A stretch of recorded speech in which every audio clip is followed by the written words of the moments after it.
talk about what's going on in the BCCI media rights bidding. It's been a three-way race for broadcasting rights of all bilateral tournaments played by the Indian cricket team for the next 5 years. Star, Sony and Reliance Jio are bidding through the e-auction route that's gone on for 2 days now, and the price is just shy of $1 billion. Joining us to discuss more about the auction and the implications of all of this, former BCCI General Manager, also formerly with the for Delhi Devils, Amrit Mathur. Amrit, thank you so much indeed for joining us on Bloomberg Quint. You know, it's day 3. The day 2 number that I have is about 6,500 crores, close to $1 billion. What have you made of the value of this kind of bidding? Too aggressive? Is it worth it? What have you made of it? Basically 2 things. I think it shows once again the power of cricket in India, how important it is for broadcasters, for sponsors, for commercial corporate entities to be a part of the cricket scene in India. Secondly, it also shows the growth of the media, how it's expanded, and the possibilities it has in terms of commercialization. The numbers are big, you know, at the moment it amounts to about 60 crores a game. Which is a very big value when you consider it's over 100 games over 5 years. But if the IPL numbers which were done recently were an indication, this is not really surprising. So Amrit, you know, I was just getting to that. You know, you're right. This works out to nearly 60 crores per day for the 100 odd games across 3 formats. And if I just were to compare that number to about 17 crores, that's 17 crores more than what was in 2012. And I'm just going with the number that was bid as of yesterday. We don't know what the final number is going to be. What would this mean for the entire ecosystem? Do you think costs will skyrocket both for advertisers, for other stakeholders in the game? Well, it has to, because when you break down this 60 crore a game number, as you said, it's across formats. It's the same for a T20 game or a 50-over game or for a test match. And secondly, it is irrespective of the competition. If India is playing Afghanistan, as it is in 2 months' time, it's going to cost the broadcaster 60 crores. Now, that kind of revenue is almost impossible to recover. So the question has to be asked that why is there such aggressive bidding and these big numbers for the India rights? So maybe if you are Star or Sony, or if you are Jio, which is in the bidding competition, you are trying to grow your business, you're looking at the future growth, you're maybe trying to keep competition out. You know, Sony's lost out on IPL, but they've aggressively gone all over the world and bought rights for India games. For instance, when India goes to England this summer, the rights are with Sony.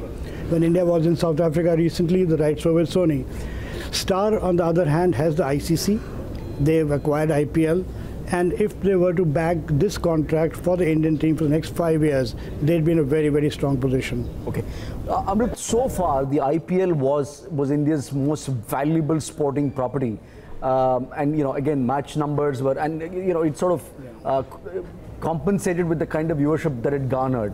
Do you believe that the average cost of all of these properties are going to go up, and would this become, would the current media rights of the next 5 years be bigger than the IPL?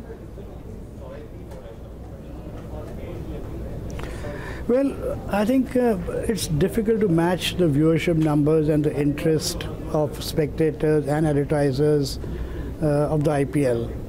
I think that's a terrific television property. It's got the best players in the world. It's a T20 format. It comes to you every evening at prime time. So I think those numbers will be difficult to match in terms of reach, in terms of viewership, TRPs, whatever. But at the same time, it just shows how important it is to be a part of cricket. And if you are a broadcaster like, you know, Star or Sony, you cannot not be part of the Indian cricket scene. So I think, you know, you have to have your foot in the door and you have to have a presence. And I think that's one reason why there is such aggressive bidding. I think another feature of this 1 billion number is the phenomenal growth in the digital space. You know, 7, 8 years ago, the BCCI was struggling to sell its digital rights. They did a deal between 2011 and 15 for about 60 crores a year. The number went up to 150 crores last 2 years. And I think a large part of the numbers which are being proposed in the current bidding would be based on a phenomenal growth of the digital space. One final question, Amrit, and this was with respect to player compensation. You know, even after the IPL bidding, there was a debate that came up about how players perhaps should be getting a larger share of the pie, at least the profits of what the BCCI made. Is this bidding likely to trigger that debate too? Well, in a way it will, and in a way it's already started. Recently, the players' contracts have been increased. What was a 2 crore contract of Virat Kohli is now a 7 crore contract. And I think it's only fair, because when the BCCI makes such large profits, the players, the top players especially, deserve a fair share of the upside. And strangely, even now, I think what Virat earns from the BCCI in terms of his earnings are much lower than what Steve Smith got or what Joe Root gets in England. So I think the players have a very strong case for asking for a larger share. And more than the top players who are contracted, I think the domestic players, who are about 1,000 in numbers across India and 28 teams, they deserve a much, much better deal, because cricket is flush with money. And at the moment, most of the money is routed to the state associations and to the cricket boards and across the country who are part of the BCCI. The players, I think, need to come to the table, negotiate, and as happens in England, South Africa, and Australia, they have to be a part of the overall financial health, profits, well-being of the cricket body. Amrit Mathur, thank you so much for joining us today. We leave it there. That's the BCCI media rights. We still have the numbers of day 2. We'll keep a closer eye of where that final number reaches.